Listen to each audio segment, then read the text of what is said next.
Olá, tudo bem?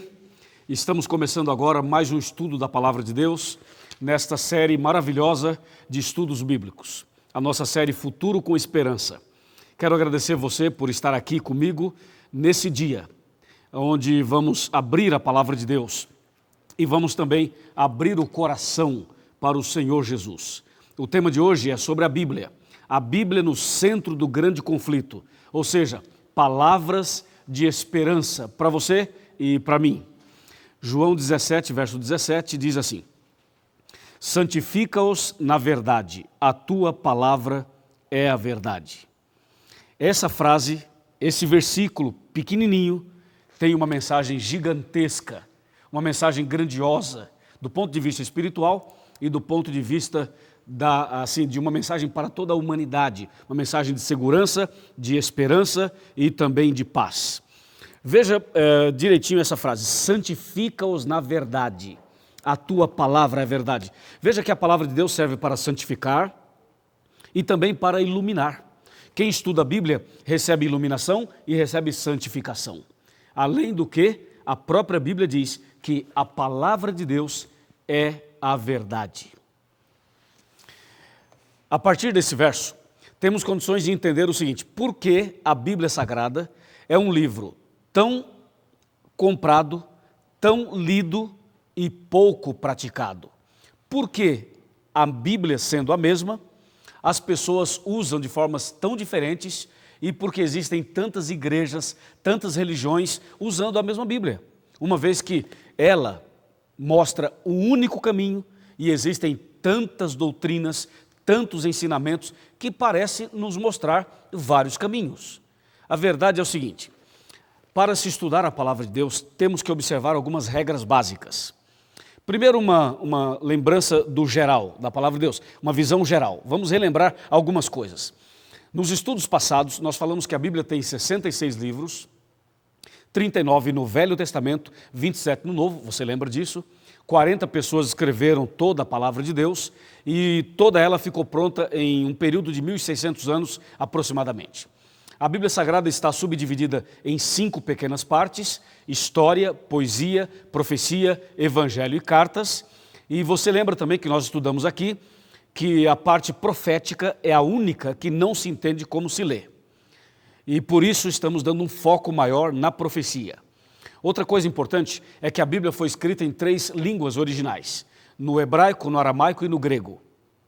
Ela está dividida entre capítulos e versículos. Capítulo, número grande, versículo, número pequenininho. Tudo isso nós já estudamos, estou apenas recapitulando com você. Lembrado isto, entendido isto, temos que agora avançar um pouco mais. Eu chamo a sua atenção para um texto incrível que está no livro do Apocalipse. Apocalipse 22, versos 18 e 19. Esse texto fala muito claramente sobre a própria Bíblia, a veracidade dela e a importância de como devemos estudá-la. Eu, a todo aquele que ouve as palavras da profecia deste livro, testifico: se alguém lhes fizer qualquer acréscimo, Deus lhe acrescentará os flagelos escritos neste livro. E se alguém tirar qualquer palavra ou qualquer coisa das palavras deste livro, desta profecia, Deus tirará a sua parte da árvore da vida, da cidade santa e das coisas que se acham escritas neste livro. Você percebeu que o próprio livro do Apocalipse chama a nossa atenção para o fato de que não podemos acrescentar e não podemos tirar absolutamente nada da Bíblia. Lembre-se, são 1.189 capítulos, 31.102 versículos, e nós não podemos acrescentar e não podemos tirar nada. Ou seja, devemos aceitar a Bíblia como ela é, a palavra de Deus integral, Velho e Novo Testamento, exatamente como Deus deixou para nós. Diante desse texto de Apocalipse, de que não se pode acrescentar e nem tirar, eu chamo a sua atenção para o livro de Gênesis. Vejam que do Apocalipse nós vamos para Gênesis. Gênesis capítulo 3, aqui tem um texto interessante. Aliás, eu vou começar do capítulo 2. Gênesis 2, versículo 7. Aqui diz assim: que Deus formou o homem do pó da terra, do fôlego de vida, soprou nele o fôlego, soprou nele a vida, e o homem passou a ser alma vivente. Então Deus está criando o homem, Deus está criando todas as coisas. Mas aqui, no versículo 16 e 17, está escrito: E o Senhor Deus deu esta ordem ao homem: De toda a árvore do jardim comerás livremente, mas da árvore do conhecimento do bem e do mal não comerás. Porque no dia em que dela comeres, certamente morrerás. Presta atenção nessa frase: certamente morrerás. Eu queria destacar esta frase. Quando Deus disse ao homem para não comer do fruto proibido, disse que se você comer, você vai morrer. A frase é: certamente morrerás. Agora veja o que diz Gênesis 3, versículo 4. O verso 1, o verso 2 e o verso 3 fala da serpente, de um diálogo que ela teve com a Eva, uma conversa entre Eva e a serpente. E o verso 4 tem uma frase impressionante. Confira. Então a serpente disse à mulher: é certo que não morrereis. Você notou que Gênesis 2, 16 e 17, Deus diz: certamente morrereis. E em Gênesis 3, 4, a serpente diz: certamente não morrereis. São duas frases ditas por duas pessoas, uma por Deus, outra por Satanás, através de uma serpente. Eu pergunto, quem estava com a razão? Claro que era Deus, e sempre foi Deus, sempre será Deus com a razão, claro. Mas aqui tem uma coisa curiosa. O que a serpente fez? A serpente pegou a palavra certamente de Deus, pegou a palavra morrerás ou morrereis de Deus e fez um acréscimo. Qual foi o acréscimo que a serpente fez? A serpente acrescentou um não, porque Deus havia dito: certamente morrerás. E a serpente disse: certamente não morrerás. Esse acréscimo que Satanás fez à palavra de Deus trouxe um transtorno.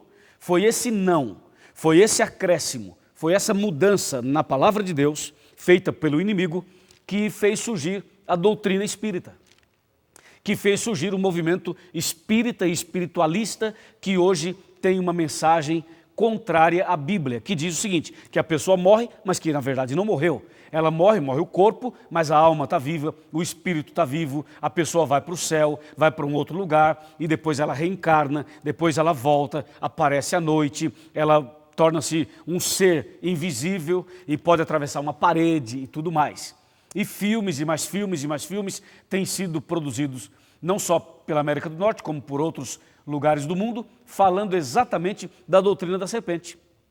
É só você lembrar de Ghost, lembra daquele filme Ghost? E também daquele desenho animado Gasparzinho. Ok, só para lembrar alguns, mas tem tantos outros filmes que mostram a ideia da serpente, de que certamente não morrereis ou não morrerás.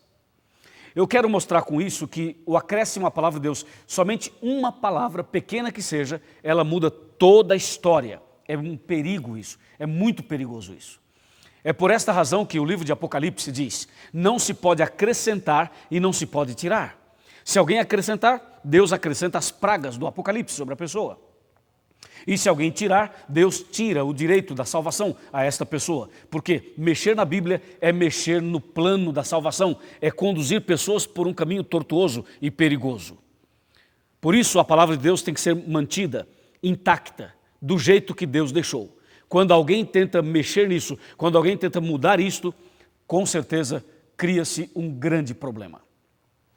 Na Idade Média, Satanás tentou acabar com a Bíblia. Na Idade Média, o inimigo tentou destruir a palavra de Deus. Você lembra, ao estudar história, que na Idade Média as Bíblias eram queimadas, os cristãos eram perseguidos e, infelizmente, muitas pessoas foram privadas do estudo da palavra de Deus.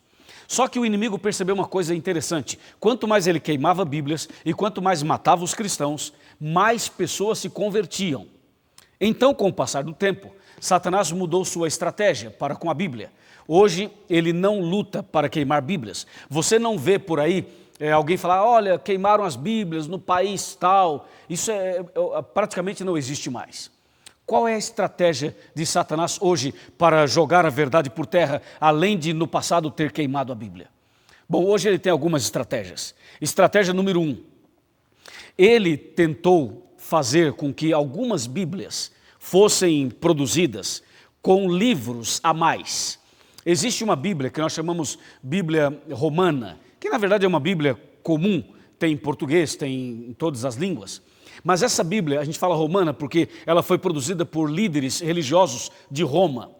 Essa Bíblia, tem 7 livros a mais. É aquela Bíblia grossa, grande, cheia de ilustrações, desenhos, imagens e tal. Ela tem 7 livros a mais. Um desses livros chama Tobias, o outro Macabeus, são 2 de Macabeus, o outro Sabedoria, o outro Eclesiástico, o outro Baruque.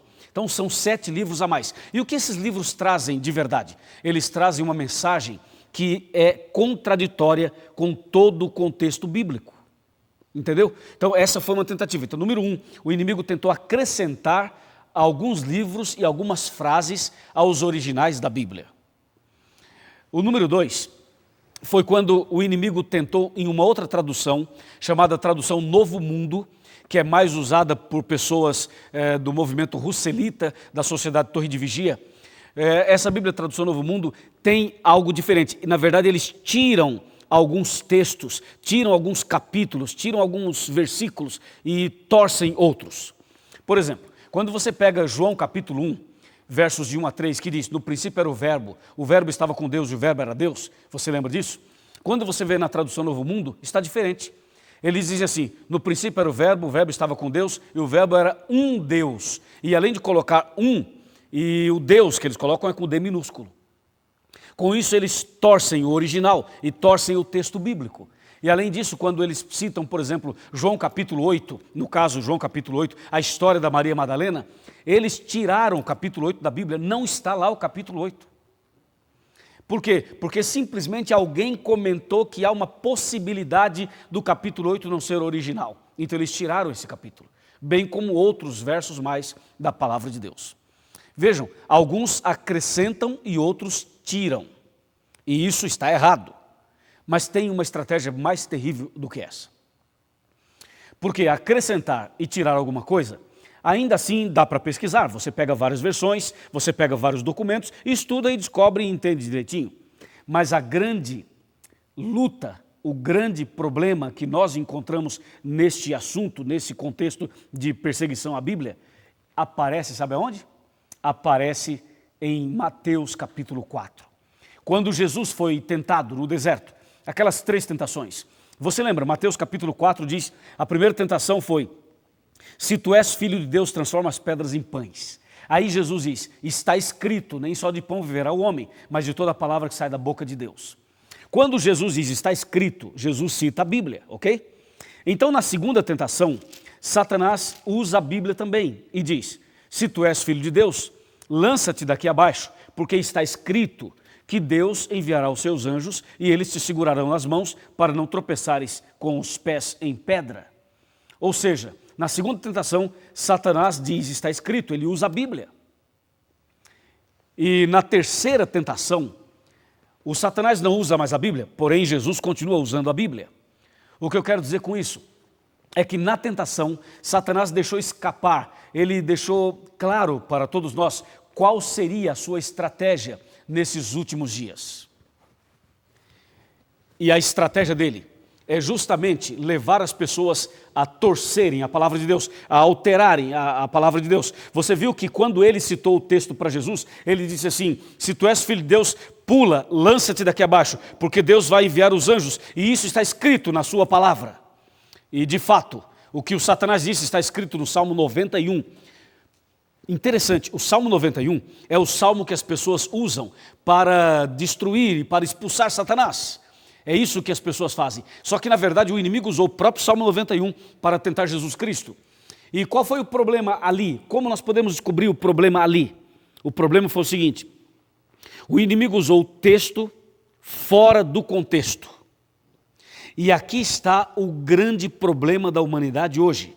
Você sabe por que tem tantas igrejas, tantas religiões? É justamente por isso, porque as pessoas usam o texto bíblico fora do contexto.